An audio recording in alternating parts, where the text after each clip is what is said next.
During World War II, this plane,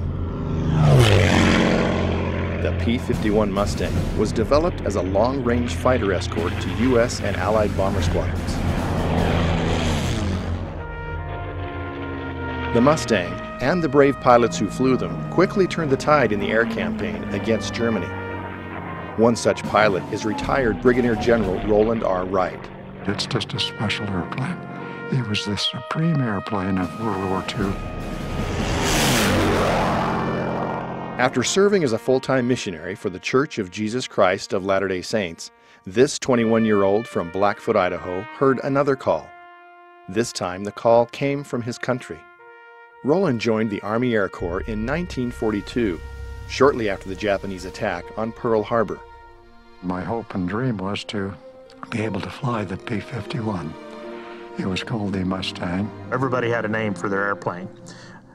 Quite often they had something to do with women. My desire, even from the very beginning, if I got in the P-51, would be to name it the Mormon Mustang, because I was proud of my heritage, and I was very proud to have people know who I was. Roland Wright painted the Mormon Mustang on actually 3 different planes before he was done. This is painted like his second airplane that he had. We put Roland's name on the plane because he flew the Mormon Mustang. He shot down 3 planes during the war. The first one was a 262 jet, which you had to be very, very good to manage to intercept with a Mustang because they were at least 100 miles an hour faster. This is a TBM Avenger. The museum is here to honor our veterans. This particular plane is here to honor Roland Wright, a good Mormon boy who went to war, who lived his standards. He retired as a general, and we need to honor men like that, because were it not for men like that, we would not have the freedoms that we have today. You up for this? I'm up for it. Okay. He's just a great guy, 91 years old, and still loves to fly. There's not many things in life that's better than this. You're 90 years old, you get to go up in a P-51. You couldn't get any better than that.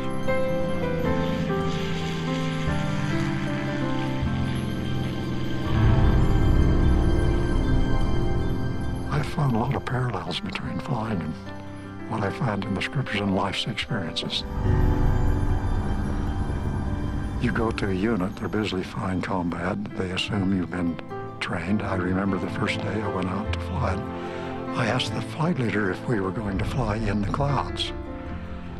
He looked at me and he says, well, you can fly formation, can't you? I said, yes, I can fly formation.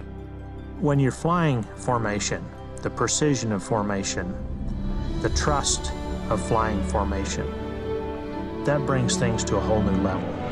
He said, well, you just get on my wing, we'll climb up through those clouds, and on top the sun will be shining. And we can do all kinds of things.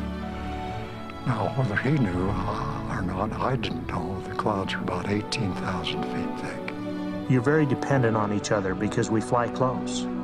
You mess up and you can take a lot of people with you. I got on his wing and I got vertigo so bad climbing up through those clouds. I thought he was climbing, I thought he was diving. And I'm trying to hang on to that wing, and when we finally break out on top, of course, everything's fine. But it was one of the best experiences I ever had because it taught me what vertigo was, and it motivated me to learn to fly in the clouds and rely on the flight instruments. We doing okay, General? Hey, this is great.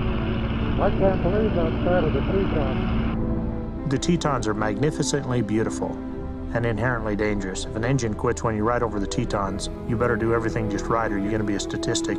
We have to plan it out correctly so that we don't get hurt. You have rules and regulations that you follow, and that preserves your life. In the scriptures, they're called commandments.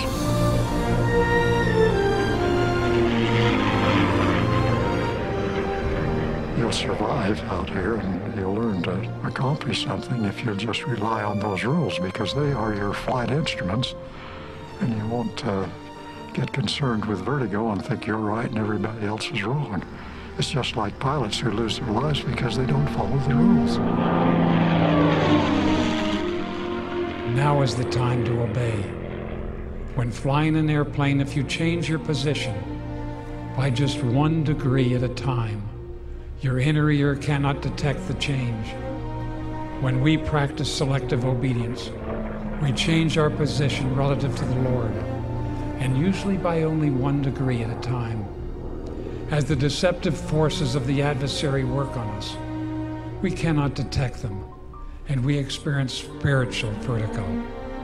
While it may seem like we are going in a safe direction, we're in fact headed for disaster. In the pre-existence, our decision to follow the Lord was all or nothing.